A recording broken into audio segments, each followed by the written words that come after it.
How did we get a lead from AI search worth $125,000? And how do we know it came from AI search? You're about to find out. We were looking at a report one day and saw discrepancies. So we went in to fix it, and when we updated our channel attribution, things turned around for us quite a bit. We didn't do anything groundbreaking to achieve this. You yourself might be doing better at AI search than you think, especially if your measurement could be better. We actually saw the usual charts with organic search impressions going up, but clicks going down. So what did we do?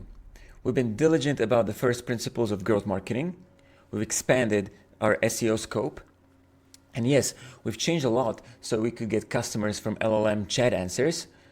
But it's about shifting priorities. It's not about coming up with fancy new acronyms, and it's not about producing as many articles as possible. What's the company and the project?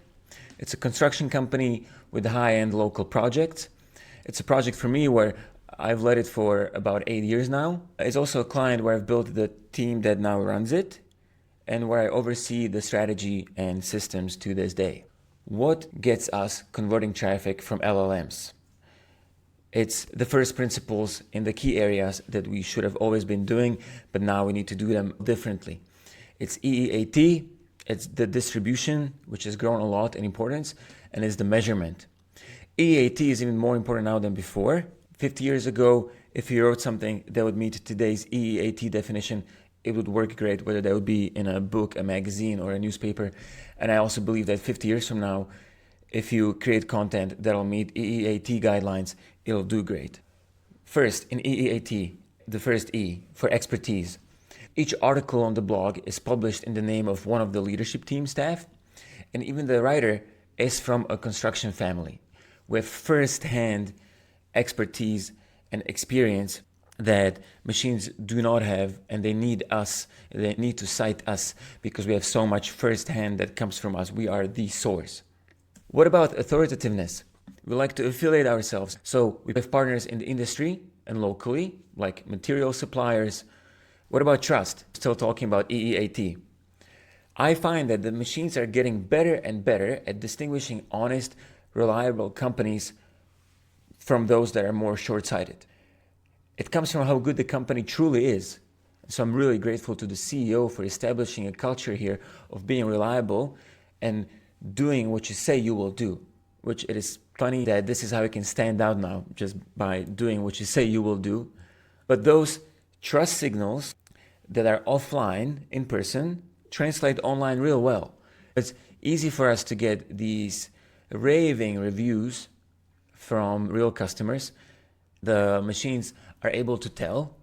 And now I'm getting into our distribution and reputation. That has always been key. But I find that before AI search, you were able to just SEO the hell out of the website, publish a lot of content, and rank. I don't think you should go that way today anymore. Now that you cannot just rely on getting organic search traffic, you do need to rely on getting the traffic from somewhere else. But it's not just about getting the traffic and still keeping your traffic numbers high. Let's be honest, that's a vanity metric. It's also about giving those signals more and more popularity, authority, experience, and expertise signals to the LLMs for AI search to really work for you. So for us, we expanded the scope of SEO and we think about it more broadly now. We have a very active Pinterest. We do YouTube. Our prospective customers use the platform a lot in their research. Multi-touch is very important for us. And we do PR and digital PR, which I find to be in its golden age now. I love working with PR teams even more than before. We do not purchase backlinks. We've shifted to only acquiring backlinks via relationships and collaborations and our own link magnets. And here's one of them. So this is still about our distribution. The budget calculator. It's a free interactive tool that's based on our own data set. And this is, in my opinion, because it's something that AI is not able to serve up to the user in such a ready-to-use way. My prediction is that free interactive tools based on your own data sets will therefore continue to work great for many years to come. That brings me over to hot leads as well. And maybe you've been thinking, how are you so confident, Branko, in that your lead was worth $125,000? It's actually worth a lot more than that if I consider the lifetime value. We just make conservative estimates based on website data overlaid with actual sales data from the financial department, the internal data. In the result, we produce data about AI search as well as all of our channels that's accurate enough to make decisions with. Lastly, I'll mention that AI search is still a new channel. It's been a few years only. And you can indeed attribute enough of it to make great decisions with your data as long as you update your measurement first. So what we needed to do to get these charts to be reliable, or one of the things we needed to do, was to tailor the definition of the channel in Google Analytics. Because normally you would use the source and the medium to define the channel, but Google maybe didn't want to create a separate category for ChatGPT, Claude, Grok, Perplexity, and the likes.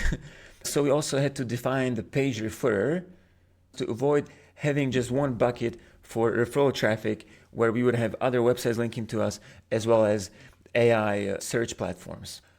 And now the setup is that we have GA, Google Analytics, with fine-tuned channels as well as key events, the conversion events.